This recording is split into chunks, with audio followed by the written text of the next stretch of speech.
legislatif itu memulai tugas kita dengan basis pasti konstitusi.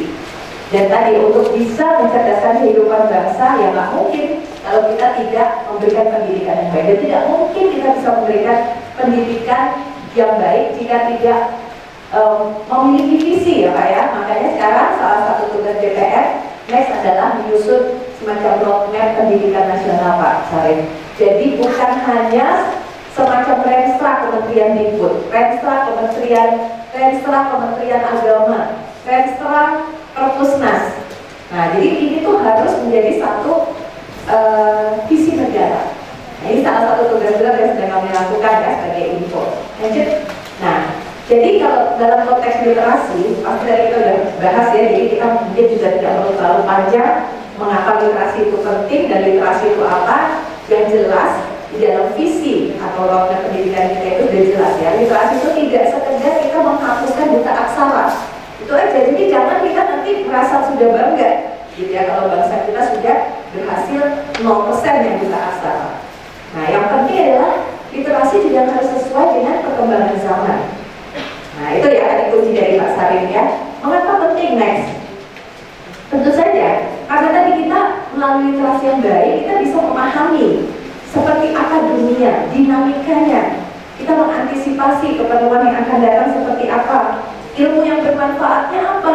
Nah, salah ya kalau kita tadi memberikan satu ilmu, pengetahuan, keterampilan saat ini yang kira-kira tadi tidak diperlukan lagi untuk masa yang akan datang. Jadi sebenarnya kalau negara-negara yang maju, mereka sudah punya koneksi, ya tadi sinergi juga antara manpower planningnya dengan education planningnya. Nggak bisa kita tuh yang memberikan pendidikan tidak bekerja sama dengan Kementerian Tenaga Kerja yang punya satu mungkin antisipasi sebenarnya jenis-jenis kesempatan kerja apa saja yang akan disediakan atau diperlukan di masa yang akan datang. Nah, makanya Pak Sarif kuncinya tuh kayaknya sekarang di kekurangannya di negara kita itu adalah sinergi ya. Mungkin Bapak Ibu yang dari Perpusda, saya juga berharap gitu ya, untuk di kabupaten kota kita juga tidak boleh ya memiliki mungkin tadi semacam ego-ego sendiri gitu ya, dinas-dinas itu bikin rencana sendiri-sendiri ya, tidak melibatkan yang lain. Nah, salah satunya tadi juga saya ketemu Pak Sekjen Kemendes, Pak lagi ada di Kaltim, pengen juga ketemu Pak Kepala Perpusnas, karena salah satu kuncinya adalah literasi sampai di tingkat desa. Dan mereka juga ingin mengembangkan perpustakaan desa dengan anggaran mereka. Nah, tapi yang seperti apa? Nah, berarti kita nanti jadi teman-teman dari pemberdayaan desa itu sangat berharap ya kemajuan desanya itu juga diawali dengan kuncinya adalah peningkatan literasinya. Nah, kalau soal ini mungkin kita lewat saja ya, karena kalau soal ukuran gitu ya, bagaimana kita mengukur kemampuan kita memang bisa sangat debatable, tapi yang next, yang paling penting gitu ingin saya sampaikan, proporsi penduduk Indonesia yang berpendidikan next itu ya memang masih seperti ini.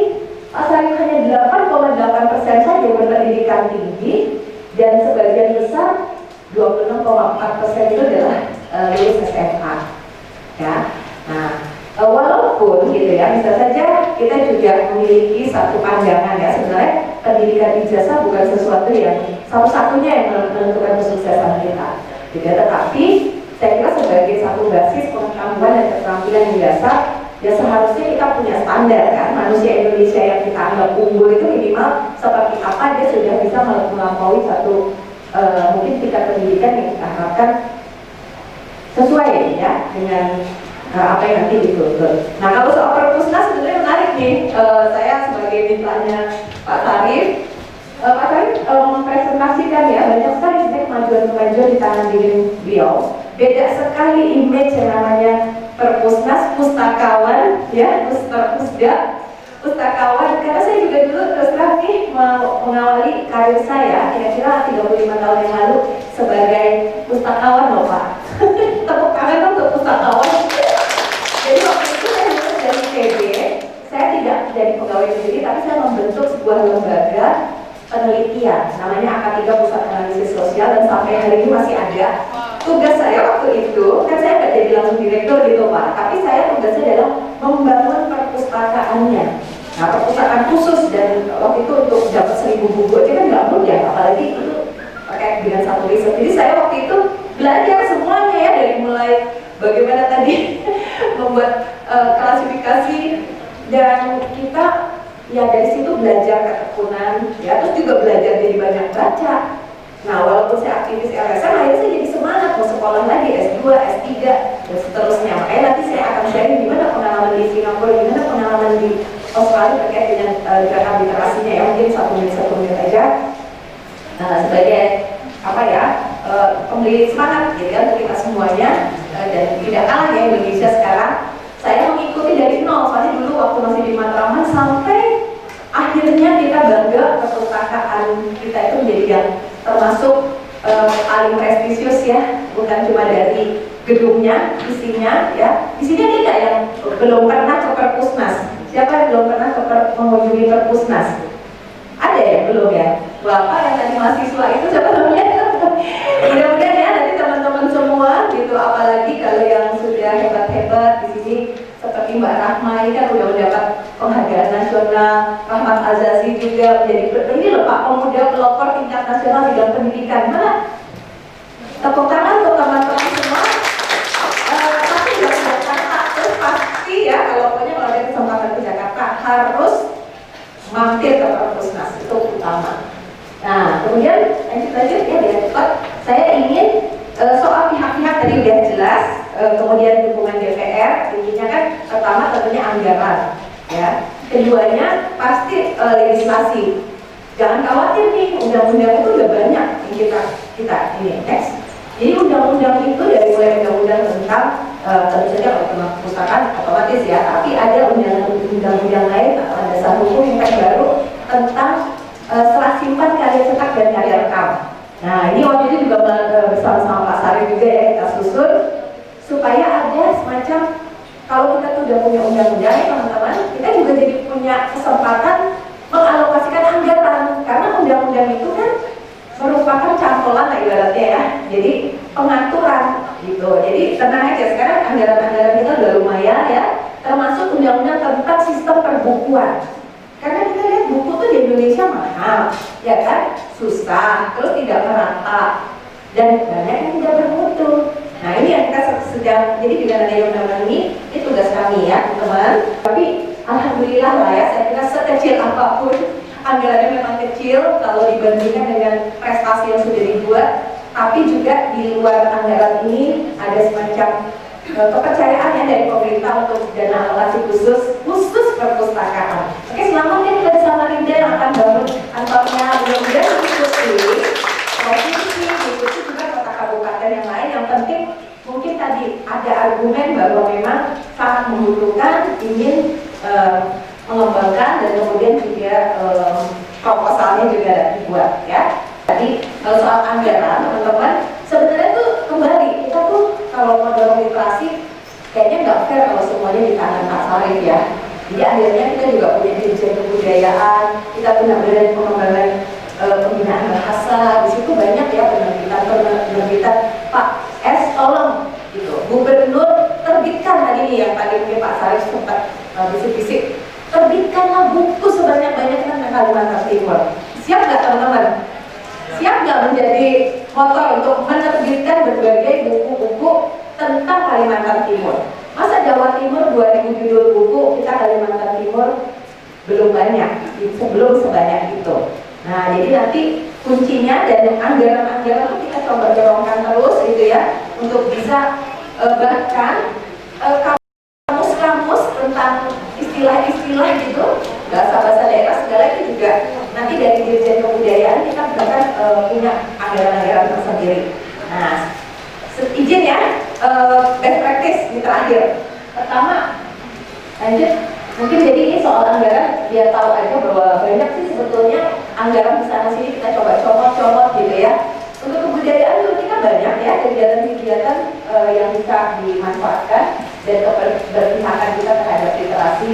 Nah kalau Jepang gitu ya, ini menarik gitu. Mungkin sebagai inspirasi apa yang bisa kita lakukan Bapak Ibu, terutama di daerah. Mereka tuh kan mewajibkan 10 menit belajar sebelum mulai sekolah. Jadi sekolah kita juga mungkin ada yang melakukan hal itu, dan ini sudah dilakukan selama 30 tahun. Ruang-ruang publik di mana-mana. Kita juga sekarang alhamdulillah ya udah mulai banyak. Kemudian toko-toko buku menjamur. Nah ini kalau di Jepang agak beda sama kita, kita berbahasa Inggris kayaknya toko buku jadi nggak untung gitu ya. Tapi sebenarnya toko buku di Jepang itu sama dengan di Amerika, walaupun sebenarnya luasnya itu 26 kali lebih kecil dan jumlah penduduknya kurang dari setengahnya. Jadi saking banyak orang yang beli buku, toko buku tuh menjamur. Nah lanjut. Kemudian kalau di Australia, kan saya pernah 4 tahun sekolah di sana gitu ya. Jadi saya mengamati betul, memang meminjamkan buku tuh setiap hari. Jadi anak dari mulai PAUD itu pasti dipinjemin buku gitu. Dan kita sebagai orang tua tuh harus benar-benar ikut mendampingi anak-anaknya gitu untuk memastikan bahwa mereka membaca dan mereka memahami isinya.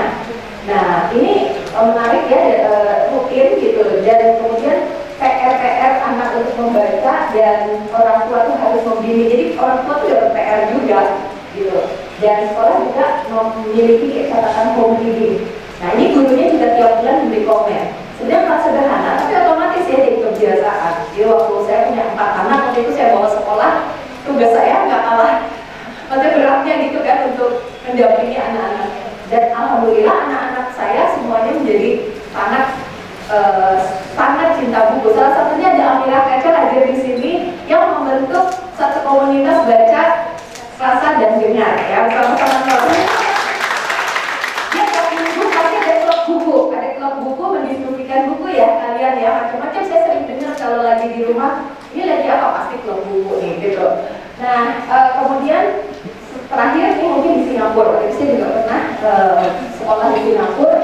Nah perpustakaan nasional di Singapura itu menariknya tuh program literasinya tuh beda-beda gitu, tergantung umurnya. Kalau anak-anak yang children untuk itu disediakan kayak storytelling, pelayanan storytelling untuk anak-anak 4 tahun gratis gitu. Jadi lumayan juga ya mengurangi beban orang tua yang nggak bisa melakukannya. Kemudian juga untuk anak-anak remaja itu pemanfaatan duta baca, karena memang kalau di remaja itu yang penting kayak peer group ya, saling memotivasi gitu kan. Kalau ada teman-teman di sini bisa mempengaruhi teman-teman. Nanti sore ya kita workshop setengah jam ya sama Nol ya, gimana caranya kita bisa meningkatkan minat baca sesama teman gitu. Metodenya seperti apa? Udah nggak bisa pakai metode jadul kayak zaman kita ya Pak S, tapi anak-anak sekarang beda lagi metodenya. Nah kalau untuk yang untuk orang dewasa, nah model kayak gini ya, talk show tematik itu sebenarnya cocoknya untuk kita yang udah dewasa gitu.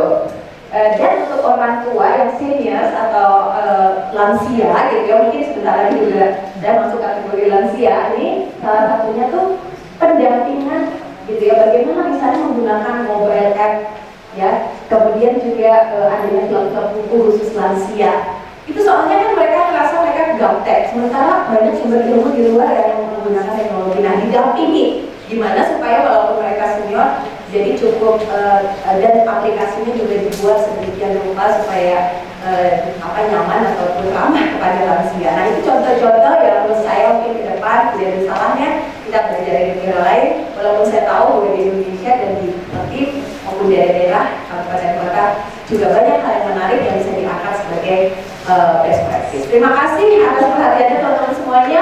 Untuk yang belum berteman sama saya nanti kita lanjutin diskusinya ya secara Instagram, secara Facebook, sebagian sudah berteman di sini. Assalamualaikum warahmatullahi wabarakatuh.